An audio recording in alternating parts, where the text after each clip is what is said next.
ഞാനിപ്പോൾ ആദ്യത്തെ ഇൻസോമിയ എന്ന് പറഞ്ഞ ഷോ കണ്ടു കഴിഞ്ഞിട്ട് പുറത്തേക്ക് ഇറങ്ങിയുള്ളൂ. ബാക്കിയുള്ള എല്ലാവരെ പോലെ തന്നെ ഞാനും ഭയങ്കര എന്താ പറയുന്നത് ഒരു മാജിക് വേൾഡിലാണ്. അദ്ദേഹം പറയുന്ന പോലെ തന്നെ എല്ലാവരും ഇങ്ങനെ മെസ്മറൈസ്ഡ് ആയിരിക്കുകയാണ്. ദുബായ്ക്കാർക്ക് നമുക്ക് ഒരുപാട് ഇന്റർനാഷണൽ ഷോസ് കാണാനുള്ള ചാൻസ് കിട്ടാറുണ്ടല്ലേ. നമുക്ക് ഒരുപക്ഷെ നമ്മുടെ നാട്ടിൽ നിന്ന് ഒരു വ്യക്തിയെ നമുക്ക് ഇതുപോലെ ഇന്റർനാഷണൽ ഷോസ് നമുക്ക് നോമിനേറ്റ് ചെയ്യാൻ പറ്റുന്നത് ആണെന്നുണ്ടെങ്കിൽ അത് ഡെഫിനറ്റ്ലി വിൽ ബി ആദി. നമ്മളിത് പൊളിക്കാൻ വേണ്ടി വന്നതാ.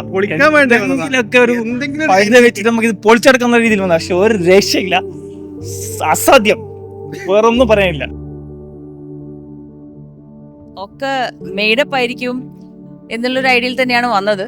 പക്ഷെ വന്ന് കണ്ടപ്പോ it's absolute magic. Was mind blowing. വേറൊന്നും പറയാനില്ല. അത് കണക്ട് ചെയ്ത ആ ഒരു സ്റ്റോറി ലൈൻ ഒന്നും പറയാനില്ല. ആ standing ovation was totally deserved. സമയം പോയത് തന്നെ അറിഞ്ഞില്ല. It was very entertaining. അടിപൊളി എന്ന് പറഞ്ഞ അടിപൊളി. ഒരു 2.5 മണിക്കൂർ എങ്ങനെ പോയെന്ന് അറിയത്തില്ല. Super super. എല്ലാവർക്കും റെക്കമെൻഡഡ് ആണ്. പറ്റുന്നത്രയും ജീവിതത്തിൽ ഒരു പ്രാവശ്യമെങ്കിലും ഇതുപോലത്തെ ഒരു ഷോ വന്ന് കാണണം.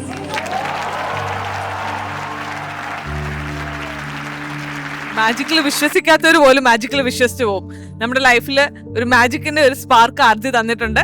കാണാത്തവര് അവിടെ ചോദിക്കുക എത്രയും പെട്ടെന്ന് കാണണം. മാജിക് എന്ന് പറഞ്ഞാൽ അത് ഭയങ്കര ചെറിയ വേർഡായി പോകും. ബിയോണ്ട് ദാറ്റ് ശരിക്കും വെരി ഹാപ്പി. ഞാൻ ജസ്റ്റ് അങ്ങനെ ഒരു എക്സ്പെക്ടേഷൻ ഇല്ലാതെ വന്ന് കണ്ട ഒരു ഷോ ആണ്. But it's truly incredible, out of the world.